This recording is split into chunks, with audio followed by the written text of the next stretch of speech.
ನಮಸ್ಕಾರ. ನೀವು ನೋಡ್ತಾ ಇದ್ದೀರಾ MMK ಟಿವಿ ಕನ್ನಡ. ನಾನು ವಿಭಾ. ಮೊದಲಿಗೆ ಹೆಡ್ಲೈನ್. ಬೆಂಕಿ, ಕ್ಯಾಬಿನ್ ಸುಟ್ಟು ಕರಕಲು ಶೆಡ್ ಹಾಗೂ 3 ಮೇವಿನ ಬಣವಿಗಳು ಬೆಂಕಿ ಆಹುತಿ. ಗದಗನಲ್ಲಿ ಬಸ್ ಪಲ್ಟಿ, ವಿದ್ಯಾರ್ಥಿಗಳು ಸೇರಿ 25ಕ್ಕೂ ಹೆಚ್ಚು ಮಂದಿಗೆ ಗಾಯ, ತಪ್ಪಿದ ಭಾರೀ ಅನಾಹುತ. ಕೇರಪುರದಲ್ಲಿ ಜಿಪಿಎ ಕಚೇರಿ ವಿರುದ್ಧ ಗಂಭೀರ ಆರೋಪ, ಹೊರಮಾವು ಜಿಪಿಎ ಕಚೇರಿ ಕುಡುಕರ ಅಡ್ಡವಾಯಿತೆ. ಕೋಲಾರದಲ್ಲಿ ಬಸ್ನಲ್ಲಿ ಅಸಭ್ಯ ವರ್ತನೆ ಆರೋಪ. ಗದಗ ಜಿಲ್ಲೆಯ ಕೆಎಸ್ಆರ್ಟಿಸಿ ಬಸ್ ಪಲ್ಟಿಯಾಗಿ ವಿದ್ಯಾರ್ಥಿಗಳು ಸೇರಿದಂತೆ 25ಕ್ಕೂ ಹೆಚ್ಚು ಮಂದಿ ಗಾಯಗೊಂಡಿದ್ದಾರೆ. ಗದಗ ಜಿಲ್ಲೆಯ ಲಕ್ಷ್ಮೇಶ್ವರ ತಾಲೂಕಿನ ಶಿಗ್ಲಿ ಬಳಿ ಈ ಘಟನೆ ನಡೆದಿದೆ ಎಂದು ವರದಿಯಾಗಿದೆ.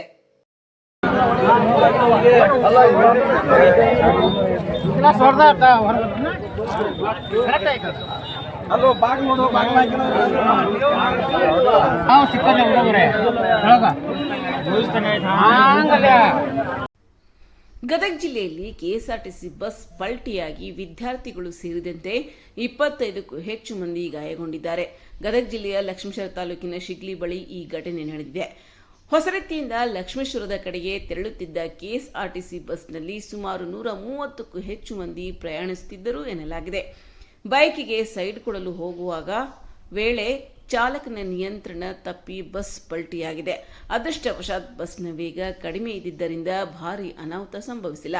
ಘಟನೆಯಲ್ಲಿ ವಿದ್ಯಾರ್ಥಿಗಳು ಸೇರಿದಂತೆ 25ಕ್ಕೂ ಹೆಚ್ಚು ಮಂದಿಗೆ ಗಾಯಗಳಾಗಿದ್ದು, ಗಾಯಾಳುಗಳನ್ನು ಗದಗ ಜಿಲ್ಲಾ ಆಸ್ಪತ್ರೆಗೆ ರವಾನಿಸಲಾಗಿದೆ. ಕೋಲಾರದಲ್ಲಿ ಸಾರಿಗೆ ಬಸ್ನಲ್ಲೇ ಮಹಿಳೆಯೊಂದಿಗೆ ಅಸಭ್ಯವಾಗಿ ವರ್ತಿಸಿದ ಆರೋಪ ಕೇಳಿಬಂದಿದೆ. ಪಕ್ಕದ ಸೀಟ್ನಲ್ಲಿ ಕುಳಿತಿದ್ದ ಮಹಿಳೆಯ ಕೈಮುಟ್ಟಿ ಬಳಿಕ ಕೈಗೆ ಮುತ್ತು ಕೊಟ್ಟಿದ್ದಾನೆ ಎನ್ನಲಾಗಿದೆ. ವ್ಯಕ್ತಿಗೆ ಮಹಿಳೆಯ ಬಸ್ನಲ್ಲಿ ಹಿಗ್ಗಾಮುಗ್ಗ ಥಳಿಸಿದ್ದಾರೆ. ಕೋಲಾರದಿಂದ ಬಂಗಾರಪೇಟೆಗೆ ತೆರಳುತ್ತಿದ್ದ KA51F4452 ಸಂಖ್ಯೆ ಪ್ಯಾಸೆಂಜರ್ ಬಸ್ನಲ್ಲಿ ಈ ಘಟನೆ ನಡೆದಿದೆ ಎನ್ನಲಾಗಿದೆ. ಮಹಿಳೆಯೊಂದಿಗೆ ಕೆಲ ಸಹ ಪ್ರಯಾಣಿಕರು ವ್ಯಕ್ತಿಗೆ ಧರ್ಮದೇಟು ನೀಡಿದ್ದಾರೆ. ಆ ಬಳಿಕ ಮಗು ಇದೆ, ಬಿಟ್ಟು ಬಿಡಿ ಎಂದು ವ್ಯಕ್ತಿ ಮನವಿ ಮಾಡಿದ್ದಾನೆ. ಆ ಬಳಿಕ ಮಹಿಳೆ ಕಾಲು ಮುಟ್ಟಿ ಕ್ಷಮೆ ಕೇಳಿದ್ದಾನೆ. ಈ ಕುರಿತು ಎಲ್ಲಾ ಘಟನೆಯ ವಿಡಿಯೋಗಳು ಸಾಮಾಜಿಕ ಜಾಲತಾಣಗಳಲ್ಲಿ ವೈರಲ್ ಆಗಿವೆ. ಕೋಲಾರದಿಂದ ಬಂಗಾರಪೇಟೆಗೆ ತೆರಳುತ್ತಿದ್ದ ಸಾರಿಗೆ ಬಸ್ನಲ್ಲಿ ಮಹಿಳೆಯೊಬ್ಬರೊಂದಿಗೆ ಅಸಭ್ಯ ವರ್ತನೆ ಆರೋಪ ಕೇಳಿಬಂದಿದೆ. ಪಕ್ಕದಲ್ಲೇ ಕುಳಿತಿದ್ದ ಮಹಿಳೆಯ ಕೈ ಮುಟ್ಟಿ ಕೈಗೆ ಮುತ್ತು ಕೊಟ್ಟಿದ್ದಾನೆ ಎನ್ನಲಾದ ವ್ಯಕ್ತಿಗೆ ಮಹಿಳೆ ಬಸ್ನಲ್ಲಿ ತಕ್ಕ ಪಾಠ ಕಲಿಸಿದ್ದಾರೆ. ಮಹಿಳೆಯ ಆಕ್ರೋಶಕ್ಕೆ ಸಹ ಪ್ರಯಾಣಿಕರು ಸಾಥ್ ನೀಡಿದ್ದು, ವ್ಯಕ್ತಿಗೆ ಧರ್ಮದೇಟು ನೀಡಿದ್ದಾರೆ. ಬಳಿಕ ಮಹಿಳೆಯ ಕಾಲು ಮುಟ್ಟಿ ಕ್ಷಮೆ ಕೇಳಿದರೂ ಆತನನ್ನು ಬಿಡದ ಪ್ರಯಾಣಿಕರು ಕೊನೆಗೆ ಬಸ್ನಿಂದ ಜಿಗಿದು ಪರಾರಿಯಾಗುವಂತೆ ಮಾಡಿದ್ದಾರೆ ಎನ್ನಲಾಗಿದೆ. ಘಟನೆಗೆ ಸಂಬಂಧಿಸಿದ ವಿಡಿಯೋಗಳು ಸಾಮಾಜಿಕ ಜಾಲತಾಣಗಳಲ್ಲಿ ಈಗ ವೈರಲ್ ಆಗಿವೆ.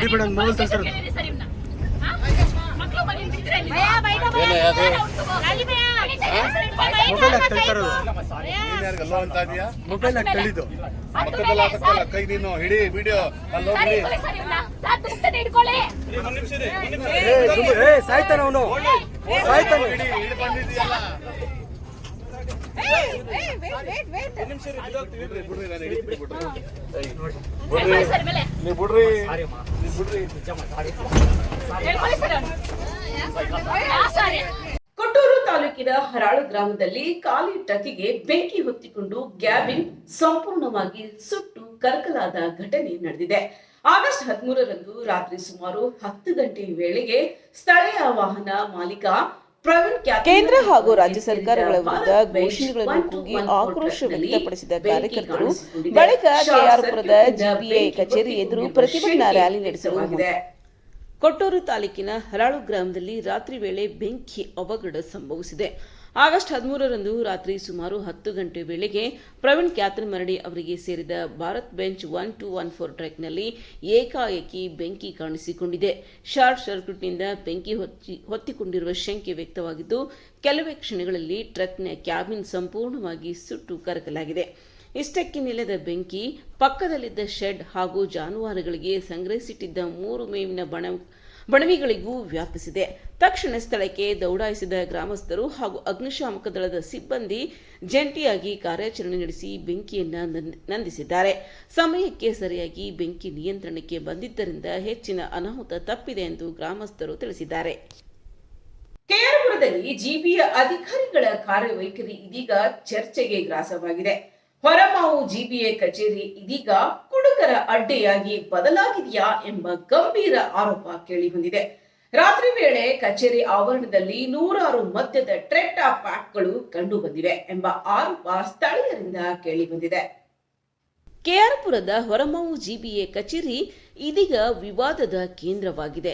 ಇಲ್ಲಿ ರಾತ್ರಿ ವೇಳೆ ಮದ್ಯದ ಪಾರ್ಟಿ ನಡೆಯುತ್ತಿದೆ ಎಂಬ ಆರೋಪ ಕೇಳಿಬಂದಿದೆ. ಕಚೇರಿ ಆವರಣದಲ್ಲಿ 100 ಮದ್ಯದ ಟೆಟ್ರಾ ಪ್ಯಾಕೆಟ್ಗಳು ಕಂಡು ಬಂದಿವೆ ಎನ್ನಲಾಗಿದ್ದು, ಇದರಿಂದ ಸ್ಥಳೀಯರಲ್ಲಿ ಹಲವು ಅನುಮಾನಗಳು ಮೂಡಿವೆ. ಇನ್ನು ಎಸ್ಐಆರ್ ನೆಪ ಹೇಳಿ ಅಧಿಕಾರಿಗಳು ಕಚೇರಿಗೆ ಬರುತ್ತಿಲ್ಲ, ಪರಿಣಾಮವಾಗಿ ಬೀದಿ ಬದಿ ವ್ಯಾಪಾರಿಗಳಿಗೆ ಕಚೇರಿ ಆಶ್ರಯ ತಾಣವಾಗಿದ್ದು ಎಂದು ಸ್ಥಳೀಯರು ಆರೋಪಿಸಿದ್ದಾರೆ. ಬೆಳಗ್ಗೆ ಫುಟ್ಪಾತ್ ಒತ್ತುವರಿ ತೆರವು ಕಾರ್ಯಾಚರಣೆ ನಡೆಸುವ ಅಧಿಕಾರಿಗಳು ರಾತ್ರಿ ವೇಳೆ ಮಾತ್ರ ಸಂಧಾನದ ನಾಟಕ ಮಾಡುತ್ತಿದ್ದಾರೆ ಎಂಬ ಆರೋಪ ಕೇಳಿಬಂದಿದೆ. ಕಚೇರಿಯ ಬೀಗವನ್ನೇ ಬೀದಿ ಬದಿ ವ್ಯಾಪಾರಿಗಳಿಗೆ ನೀಡಲಾಗಿದೆ ಎಂಬ ಆರೋಪವೂ ಕೇಳಿಬಂದಿದೆ. ಹೀಗಾಗಿ ಅಧಿಕಾರಿಗಳ ಕಾರ್ಯವೈಖರಿ ವಿರುದ್ಧ ಸ್ಥಳೀಯರು ತೀವ್ರ ಆಕ್ರೋಶ ವ್ಯಕ್ತಪಡಿಸಿದ್ದು, ಇದೇನಾ ನಿಮ್ಮ ತೆರವು ಕಾರ್ಯಾಚರಣೆ ಎಂದು ಪ್ರಶ್ನಿಸಿದ್ದಾರೆ. ಈ ಆರೋಪಗಳಿಗೆ ಜಿಬಿಎ ಅಧಿಕಾರಿಗಳು ಯಾವ ರೀತಿ ಸ್ಪಷ್ಟನೆ ನೀಡುತ್ತಾರೆ ಎಂಬುದನ್ನು ಕಾದು ನೋಡಬೇಕಿದೆ.